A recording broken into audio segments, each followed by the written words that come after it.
మంగళాయ శుభాంగాయ మంగళాయ మహోజసే సింహశైల నివాసాయ శ్రీ నృసింహాయ మంగళం అంటూ నిరంతరం కూడా లక్షలాది మంది భక్తులు మరి సింహాచలం శ్రీ వరహాలక్ష్మీ నరసింహస్వామిని దర్శించుకుంటారు. మరి అందులో భాగంగానే ఆషాఢ పౌర్ణమిని పురస్కరించుకొని ఈ నెల 20న గిరి ప్రదక్షిణ ఉత్సవం అత్యంత వైభవంగా జరగనుంది. ప్రతి ఏటా సాంప్రదాయబద్ధంగా శాస్త్రోక్తంగా నిర్వహించే ఈ ఉత్సవాన్ని ఈ ఏడాది కూడా అత్యంత వైభవంగా నిర్వహించేందుకు ఆలయ వర్గాలు ఏర్పాట్లు పూర్తి చేశారు. మరి పురాణ ఇతిహాస కథనాల ప్రకారం గిరి ప్రదక్షిణకు అత్యంత ప్రాచుర్యం ఉంది. సింహం ఆకారంలో ఉన్న సింహగిరి చుట్టూ ప్రదక్షిణ చేస్తే మరి భక్తులకు సర్వ పాపాలు హరించుకుపోయి వారు కోరుకున్న కోరికలు నెరవేరుతాయని, అదేవిధంగా భోగభాగ్యాలు కలుగుతాయన్నది ఒప్పన్న భక్తకోటి ప్రగాఢ విశ్వాసం. అంతేకాకుండా మరి మరో కథ కూడా ప్రాచుర్యంలో ఉంది. సింహగిరి ప్రదక్షిణ చేస్తే భూఫల ప్రదక్షిణతో సమానం అంటారు. అంటే భూమండలం చుట్టూ కూడా ప్రదక్షిణ చేసినంత పుణ్యం లభిస్తుంది అన్నది పురాణ ఇతిహాస కథనం. అందుకు తగ్గట్లుగానే మరి గిరి ప్రదక్షిణకు రాష్ట్ర స్థాయి ఉత్సవంగా కూడా పేరు పొందింది.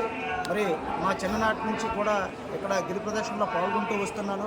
పూర్వం వేల మీద ఉంటే ఇప్పుడు ఆ సంఖ్య లక్షలు దాటింది. ప్రతి ఏటా కూడా లక్షల్లో భక్తుల సంఖ్య పెరుగుతూ వస్తుంది. ఈ నేపథ్యంలోనే ఈ ఏడాది 20న కొండ దిగువన 4 గంటలకు తొలిపావంచ వద్ద అప్పన్న పుష్పరథం ప్రారంభం కానుంది. మరి భక్తులు కూడా తొలిపావంచ వద్ద టెంకాయ కొట్టి కాలినడకన గిరి ప్రదక్షిణ ప్రారంభిస్తారు.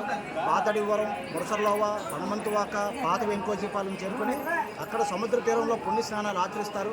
అనంతరం అక్కడి నుంచి బయలుదేరి మరి తిరిగి ఇసుకతోట, హెచ్డి కాలనీ, సీతమ్మధార, మాధవధార మీదుగా గోపాలపట్నం మీదుగా తిరిగి సింహాచలం తొలిపావంచకు చేరుకొని మరి తమ కొబ్బరికాయ కొట్టి గిరి ప్రదక్షిణ పూర్తి చేస్తారు. ఆ తర్వాత సింహగిరిపై కొలువున్న సిరులకించే సింహాద్రినాథుడిని దర్శించుకుంటారు. మరి గిరి ప్రదక్షిణకు అత్యధిక శాతం గ్రామీణ ప్రాంతాల నుంచి యువత కూడా పెద్ద ఎత్తున భాగస్వాములు అవుతూ వస్తుంది.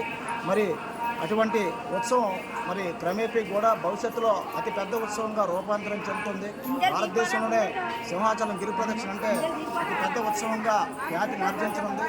మరి జిల్లా అధికార యంత్రాంగం కూడా ఆలయ వర్గాలు ఈవో గారు కూడా ప్రతిష్టాత్మకంగా తీసుకుని మరి ఏర్పాట్లు చేస్తున్నారు. మరి అదేవిధంగా భీమిలి శాసనసభ్యులు గంటా శ్రీనివాసరావు గారు కూడా నిన్న సమీక్ష జరిపి భక్తులకు సకల సదుపాయాలు కల్పించాలని చెప్పేసి స్పష్టమైన సూచనలు ఇవ్వడం జరిగింది.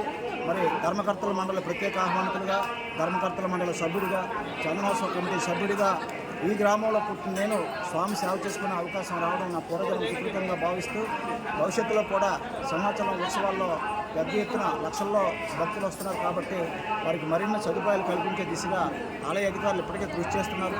మరి కేంద్రం ప్రవేశపెట్టిన సింహగిరికి పై చేపట్టిన ప్రసాద్ స్కీమ్ కూడా అమల్లోకి వచ్చింది. మరి ఇవన్నీ కూడా త్వరలో భక్తులకు ప్రస్తుతం కొద్ది మాత్రం సదుపాయాలు ఉండగా అవన్నీ కూడా అధిగమించి ప్రకృతి జలధారం నుంచి వచ్చే నీటిని వినియోగించుకుంటూ ఈ సింహగిరి దేదాభిమానంగా నిలుస్తుందన్నలో ఎటువంటి శయోక్తి లేదు. మరి అదేవిధంగా ఉగ్రం వీరం మహావిష్ణుం జ్వలంతం సర్వతోముఖం విశ్వహం భీషణం భద్రం మృత్యు నమామ్యమం అంటూ నిరంతరం కూడా ఎవరైతే ఈ మంత్రాన్ని పఠిస్తారో వారికి అన్నీ కూడా ఆ సింహాద్రినాథుడు, ఆ వరహ నారసింహ స్వామి చూసుకుంటారని చెప్పేసి తెలియజేసుకుంటూ సెలవు తీసుకుంటున్నాం. గంట శ్రీనిబాబు, సింహాచలం దేవస్థానం పూర్వ ధర్మకర్తల మండల సభ్యులు.